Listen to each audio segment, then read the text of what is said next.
Tapi ketenangan itu hanya sebentar. Karena lagi-lagi aku melihat bayangan hitam yang tadi, dan kali ini terlihat sangat jelas. Bayangan yang terpampang pada tirai.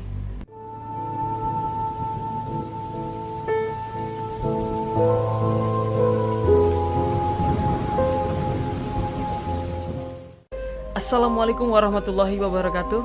Selamat datang di sini ada cerita. Apa kabar semua ya? Saya harap kalian dalam keadaan optimal, sehat dan juga bahagia. Kali ini DAC akan membawakan sebuah cerita yang cukup menegangkan, yang mungkin sekaligus akan membuat kalian selalu terbayang-bayang, atau mungkin mengingatkan pada kalian kejadian yang pernah kalian alami sebelumnya. Siapa tahu, untuk mempersingkat waktu durasi, mari kita mulai ceritanya. Di sini gue bakal meranin sebagai Robin. Waktu itu umurku masih 28 tahun ketika peristiwa ini terjadi. Pada tahun 2017, awalnya tahun 2014, aku diterima di salah satu perusahaan agensi. Kebetulan perusahaan ini waktu itu masih baru berdiri dan masih memiliki kantor di Jakarta saja. Tapi seiring perjalanan waktu, perusahaan berniat untuk mengembangkan sayapnya di wilayah Jawa Barat.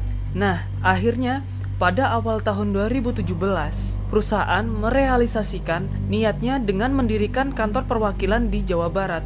Entah apa alasannya, sampai akhirnya para atasan memutuskan untuk menyewa satu bangunan yang berbentuk rumah besar untuk dijadikan kantor. Kantor baru kami letaknya di Cimahi. Aku yang lahir dan besar di Jakarta, akhirnya malah ditugaskan di Cimahi, di kantor baru. Di kantor ini, tanggung jawabku dan peranku diperluas lagi. Posisiku sekarang langsung di bawah pimpinan cabang. Bin, nanti di Cimahi nggak perlu nyari-nyari kosan. Ada rumah kecil di belakang kantor yang bisa dijadiin tempat tinggal lo, dan juga karyawan lain di sana. Ya jadi mes lah kira-kira. Begitu kata Pak Wisnu. Setelah selesai kita meeting waktu itu. Kantor ini itu terletak di perbatasan antara Cimahi dan juga Bandung, wilayah yang masih tergolong ramai. Tapi letaknya itu tidak persis di jalan utama. Masih harus masuk beberapa puluh meter lagi dari jalan utama menuju ke perumahan yang isinya itu rumah-rumah besar. Aku gak tahu pasti ini tuh rumah peninggalan zaman Belanda atau bukan. Tapi kalau dilihat dari bentuknya dan arsitekturnya, seperti bangunan yang dibangun pada zaman Belanda. Jadi seperti arsitektur klasik gitu. Kalau di Bandung, rumah-rumah yang bentuknya seperti ini masih banyak bisa dilihat di Jalan Cipaganti dan juga Juanda. Juga benar kata Pak Wisnu, di bagian belakang kantor tersebut ada lagi satu bangunan berbentuk rumah yang ukurannya kecil, namun masih sama desainnya, rumah zaman dulu. Rumah kecil inilah yang nantinya akan aku tinggali saat aku bekerja di Cimahi. Ketika survei inilah pertama kalinya aku bertemu dan juga berkenalan dengan Pak Asep. Beliau yang nantinya akan bertugas sebagai security kantor. Pak Asep adalah orang asli Cimahi dan tinggalnya nggak jauh dari kantor. Mas Robin, nanti tinggal di mes sama siapa lagi? Tanya Pak Asep pada suatu ketika. Ada orang kantor dari Jakarta juga Pak, Vian namanya. Nanti dia akan datang kalau kantor sudah siap Pak. Hampir semua karyawan yang ditempatkan di Cimahi itu adalah karyawan baru, dan hampir semuanya bertempat tinggal di Cimahi. Orang asli situlah. Jadi mereka gak perlu mes-mesan seperti kita, seperti aku dan juga si Vian. Pada suatu minggu siang, pertengahan 2017, aku dengan tas besar yang berisikan pakaian dan juga segala perlengkapan sampai juga di Cimahi untuk memulai kerja pada Senin besok. Pak Asep menyambutku dengan senyuman. Dia sendirian menungguku dari pagi tadi. Harusnya aku datang bersama Vian, tapi pada detik-detik terakhir Vian mengabariku kalau dia memutuskan untuk berangkat Senin pagi dari Jakarta karena ada keperluan mendadak katanya. Karena itulah aku berangkat sendirian waktu itu. Oh iya, aku gambarkan sedikit tentang bangunan tersebut ya. Lantai bawah tuh berisi beberapa ruangan besar. Di kantor itu ada resepsionis, ruang meeting kecil, ruang pimpinan cabang, dan beberapa ruang lainnya. Di lantai atas ada ruang meeting besar, ada juga ruangan yang diperuntukkan bagi manajemen project. Nah, akulah yang diberi tanggung jawab untuk menangani project ini. Ruanganku letaknya di sudut belakang, bersebelahan dengan gudang kecil, yang waktu itu isinya belum banyak. Untuk menuju ke ruanganku, harus melewati beberapa ruangan lain, termasuk ruang meeting tadi. Sedangkan rumah kecil yang di belakang yang akan saya tempati itu bentuknya nggak bertingkat, rumah biasa dengan 3 kamar di dalamnya. Tapi ya gitu, sejak aku pertama kali menginjakkan kaki di rumah tersebut, pikiranku langsung kemana-mana. Karena suasana di rumah tersebut itu seperti rumah zaman dulu. Selain itu, aku juga merasakan ada yang aneh di tempat itu. Perasaan yang nggak biasa, tapi sulit untuk dibicarakan. Di sini, di rumah kecil tersebut, aku seperti ada yang melihat, memperhatikan, tapi entah siapa. Karena memang waktu itu posisinya aku sedang sendiri, atau mungkin hanya pikiranku saja. Tapi mengesampingkan semua itu, lingkungan rumah dan juga perumahan di sini tuh sangat nyaman untuk dijadikan kantor. Hari Minggu itu, aku habiskan berbincang dengan Pak Asep. Banyak bahasan yang tertuang, dari pekerjaan sampai urusan keluarga. Mas Robin, nanti malam saya izin pulang ya. Semalam saya sudah menginap di sini. Tiba-tiba Pak Asep bilang seperti itu. Tenang, di sini aman kok. Kalau malam, keamanan dipegang oleh security kompleks ini. Saya kenal semuanya. Oh iya Pak, silahkan. Tapi kalau bisa, pulangnya malam saja ya Pak. Temenin saya ngopi dulu, hehe. Aku benar-benar lupa kalau Pak Asep tuh memang harus pulang karena dia punya keluarga di situ dan rumahnya memang nggak jauh dari kantor. Aku yang penakut ini akan susah tidur tentunya. Apalagi ini di tempat yang baru aku huni. Kalau tahu gini, mendingan aku berangkat Senin pagi aja kayak Vian. Malamnya, Pak Asep menepati janjinya, menemani aku sampai hampir jam 10 malam. Sebenarnya dalam hati aku pengen banget si Pak Asep ini nginep lagi di situ, karena memang keadaannya aku sangat takut dan juga aku baru di situ. Tapi aku nggak berani untuk memintanya, nggak enak. Waktu itu jam menunjukkan hampir jam 10 malam dan tentu Pak Asep pamit pulang. Tenang aja Mas, security sini patroli terus kok. Kalau ada apa-apa, telepon aja Mas. Begitu kata Pak Asep sebelum dia pulang. Tapi tetap aja, mana bisa aku tenang. Setelah Pak Asep pulang, aku harus melewati malam pertama di mes. Di rumah yang gak terlalu besar ini, aku seorang diri. Di ruang tengah menonton televisi. Biasanya jam 10 itu aku udah tidur. Tapi malam ini aku beda. Aku sama sekali tidak merasakan kantuk. Mata ini terus melihat ke arah TV. Sampai seketika sesuatu terjadi. Lo tahu gak apa? Gua ngelihat sekelebat bayangan bergerak di depan rumah. Aku kira Pak Asep balik lagi, jadi aku ngecek. Aku waktu itu ngelihat bayangannya dari tirai jendela, seperti ada orang melintas dari kanan ke kiri, bolak-balik gitu. Tapi nggak ada suaranya sama sekali. Tentu saja, aku penasaran.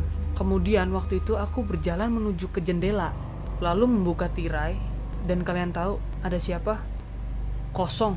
Nggak ada siapa-siapa, sepi, cuman ada lampu teras doang. Waktu itu aku hanya melihat sisi bagian belakang dari bangunan besar yang ada di depan, yaitu kantor utama. Nah, di bagian kantor tersebut juga kosong, saya lihat itu nggak ada orang sama sekali. Terus waktu itu saya berpikir, kalau emang nggak ada orang, terus tadi siapa? Waktu itu, aku tiba-tiba merinding semua badan. Lalu aku mematikan lampu tengah dan bergegas duduk di tempat yang tadi, yang waktu saya melihat TV. Gak lama, semua pemikiran yang tadi ngelihat sosok itu udah hilang karena buat nonton TV. Tapi ketenangan itu hanya sebentar, karena lagi-lagi aku melihat bayangan hitam yang tadi, dan kali ini terlihat sangat jelas. Bayangan yang terpampang pada tirai cukup bagiku untuk memastikan bahwa itu tuh orang. Iya, bayangan manusia. Dia berdiri diam seperti sengaja untuk tepat berada di depan jendela. Waktu itu saya panggil dong, Pak Asep. Pak Asep ya?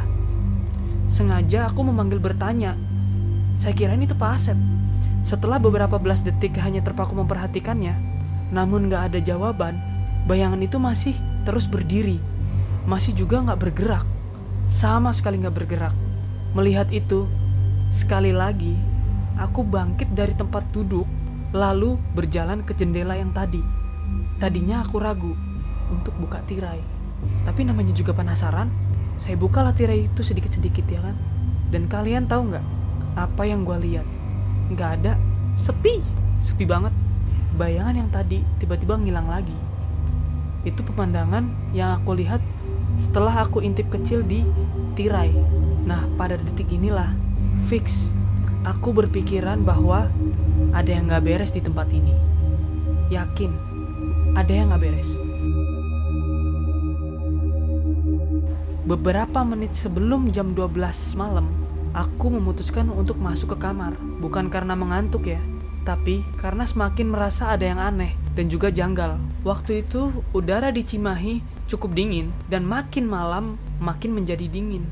Waktu itu kan aku sendirian di dalam rumah, tapi ngantuk aja belum. Padahal waktu itu jam sudah menunjukkan jam 12 malam. Waktu itu aku paksakan untuk tidur di ranjang yang sudah disediakan di sana, dan memakai selimut itu cuma setengah dada, dan berharap semoga gak ada kejadian apa-apa lagi. Waktu terus bergulir, perlahan melewati tengah malam, dan aku pun belum tertidur, dan sesekali coba mengalihkan pikiran dengan membuka ponsel, tapi hanya sebentar. Dan setelah itu, aku tetap sadar bahwa aku masih dalam keadaan di mana aku harus uji nyali di situ. Suasananya sangat sepi, hanya terdengar sesekali suara mesin kendaraan yang melintas di jalan depan kantor. Itu pun hanya sayup terdengar karena jaraknya cukup jauh. Selebihnya ya nggak ada suara lain lagi. Oh iya, ada pohon besar yang berdiri di samping bangunan mes yang sedang aku tempati ini. Sesekali angin malam bertiup membunyikan daun dan ranting pohon itu. Tentu saja menghasilkan suara walaupun nggak terlalu bising. Tapi lamunan terhenti ketika mataku menangkap ada pergerakan pada celah sempit di bawah pintu kamar. Dari celah bawah pintu, aku melihat ada sekelebat bayangan yang bergerak dari depan ke belakang. Kemudian sebaliknya, pergerakan yang tentu saja menandakan seperti ada seseorang yang sedang berjalan di ruang tengah. Siapa itu? Nggak tahu lah. Mana ada aku nyali untuk melihatnya.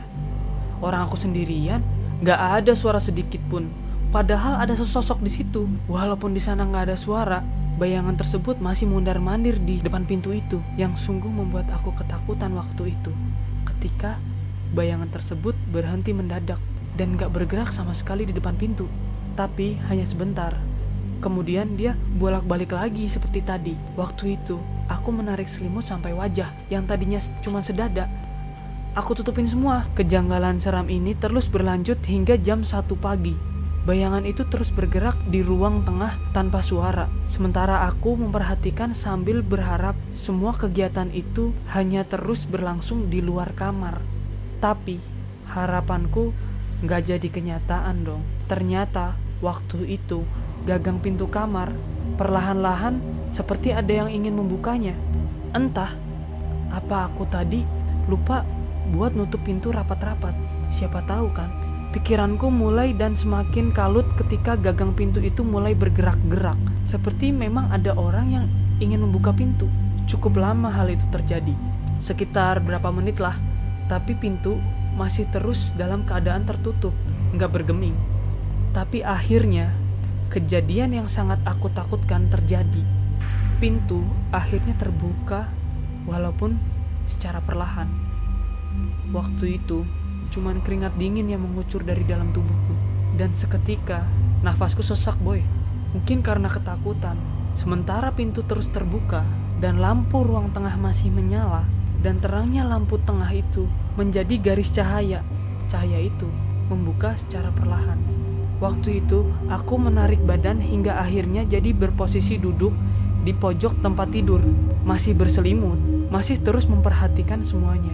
Entah berapa detik kemudian, akhirnya aku melihat sesosok yang sedari tadi membuka pintu.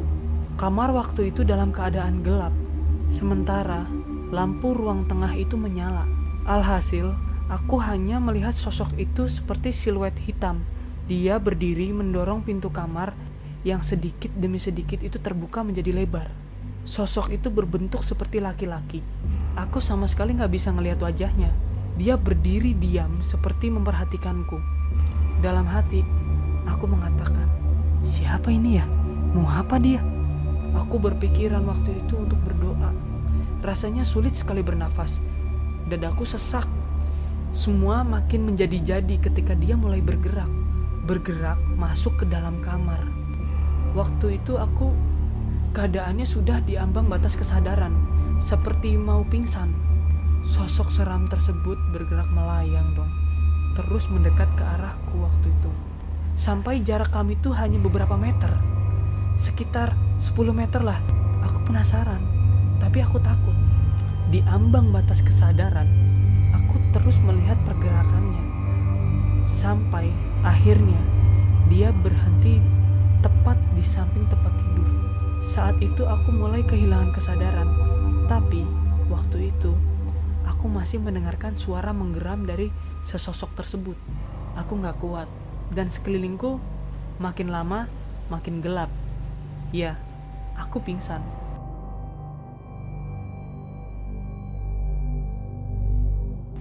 Waktu pagi harinya, aku tersadar sekitar jam 6:30. Dibangunkan oleh suara ketukan pintu Pak Asep. Syukurlah, aku akhirnya bisa melewati malam yang menyeramkan. Hari-hari berikutnya aku gak sendirian lagi, karena ada Vian yang akhirnya datang dan tinggal bersamaku di tempat itu. Seperti yang aku bilang di awal tadi, lingkungan kantor ini punya aura yang agak aneh. Bangunannya seperti hendak bercerita. Seringkali juga merasa kalau seperti ada yang sedang memperhatikan entah siapa. Lalu, banyak kejadian yang aku dan teman-temanku kantor alami waktu di kantor tersebut. Tentang bayangan hitam, ternyata setelah peristiwa malam pertama itu, aku masih beberapa kali melihat penampakannya. Entah itu di depan mes, di dalam mes, di halaman, atau malah di dalam kantor waktu jam kerja. Pernah suatu malam, ketika dengan terpaksa aku harus kembali ke ruangan kerja karena ada barang yang tertinggal. Ketika sudah berada di lantai atas dan barang yang aku maksud sudah dalam genggaman, tentu saja aku berniat untuk turun dan kembali ke mes. Tapi betapa terkejutnya ketika aku melihat bayangan hitam itu muncul lagi. Dia berdiri di lorong menuju tangga. Lorong itu adalah satu-satunya jalan yang harus aku lalui kalau aku mau turun. Gak ada jalan lain kecuali aku lompat dari atas. Beberapa saat lamanya aku berdiam diri di situ, hanya bisa memperhatikan sesosok tersebut. Aku menunggu sosok hitam itu pergi, tapi gak kunjung pergi. Selain bayangan hitam, ada beberapa sosok dalam bentuk lain. Tapi bukan hanya aku yang melihatnya, rekan-rekan kerjaku juga melihatnya. Tapi ada satu sosok yang aku lihat dan aku gak berani buat nyebut namanya. Menurut cerita dari beberapa teman, sosok seram ini beberapa kali muncul di lingkungan kantor. Ada yang pernah melihatnya di ruang meeting, di lantai 1, dan ruangan lainnya. Tapi untungnya, aku sama sekali belum pernah melihat penampakannya. Sampai akhirnya, aku mengalami satu peristiwa yang melibatkan beliau ini, si sosok tersebut. Pada suatu malam di tahun 2019, aku baru pulang dari kunjungan event di Bandung Timur. Belum terlalu malam, masih sekitar jam 10-an. Saat itu aku sudah tahu kalau Vian sudah pulang ke Jakarta. Jadi aku akan sendirian lagi di mes tersebut. Setelah memarkirkan mobil di depan kantor, aku lalu berjalan ke belakang. Aku melihat Pak Asep masih sedang membereskan ruang depan kantor. Kami hanya bertegur sapa dari kejauhan. Melihat masih ada Pak Asep, aku jadi tenang. Gak terlalu sendirian jadinya. Aku yang sudah sangat lelah, sesampainya di dalam mes memutuskan untuk langsung mandi kemudian istirahat. Benar adanya, selesai mandi aku langsung rebahan di tempat tidur. Lalu hilang masuk ke dalam mimpi. Nyenyak terlelap, tapi gak sampai pagi. Entah pukul berapa waktu itu aku menjadi terjaga, terbangun dari tidur. Ada suara seperti di jendela kamar, seperti ada yang sedang mengetuk-ngetuknya dari luar. Karena itulah aku jadi terbangun. Masih setengah sadar, aku bertanya-tanya dalam hati, suara apa itu? Terdengar berulang kali dengan jeda yang gak terlalu lama. Aku gak berani untuk mendekat apalagi membuka jendela. Gak ada nyali untuk itu. Yang ada aku malah menarik selimut menutup nyari seluruh badan. Tapi aku sedikit sudah agak tenang ketika bunyi tadi makin lama makin hilang. Tapi hanya sebentar, karena berikutnya suara berganti dengan lebih menyeramkan lagi. Suara berdesis. Kira-kira seperti itulah bunyi suaranya.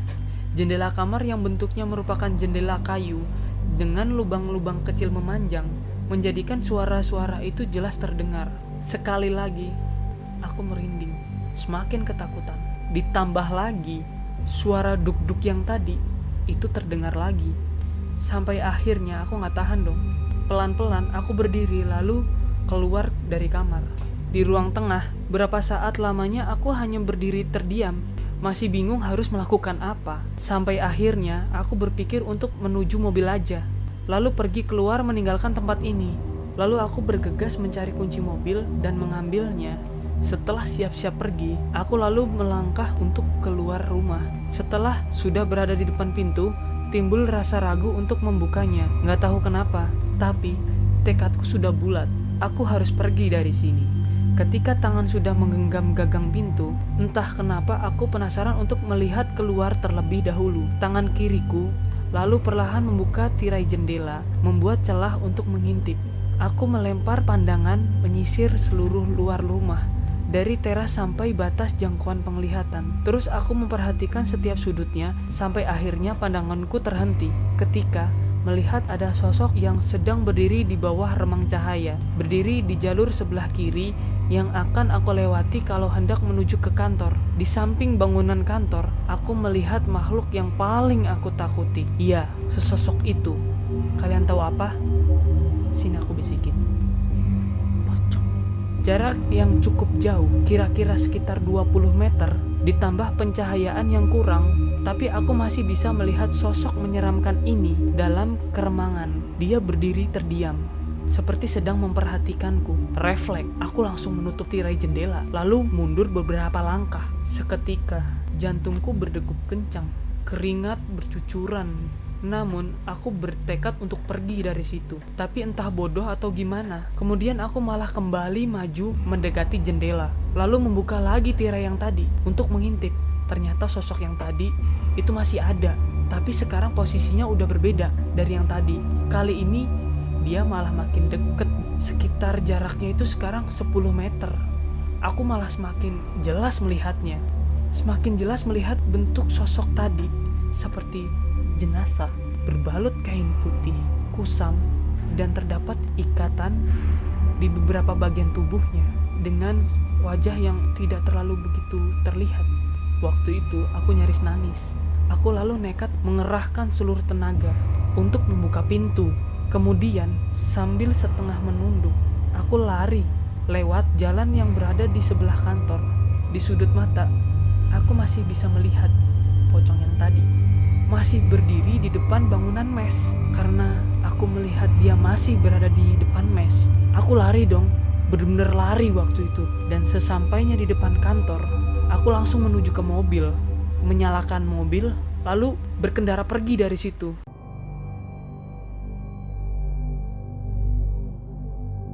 Yo, gimana tadi ceritanya? Seru? Seram? Atau masih kurang? Nanti saya akan cari cerita yang lebih seru lagi, atau mungkin lebih serem lagi buat kalian tentunya. Untuk itu, kalian jangan lupa subscribe, like, dan biar makin seru lagi, bagaimana kalau kalian share juga? Tetap berdoa dan jangan sampai pikiran kalian kosong. Jangan lupa juga follow akun Twitternya Bri Story. Nanti linknya aku sediain di deskripsi ya. Nantikan cerita selanjutnya dari DAC. Di sini ada cerita. Bye bye.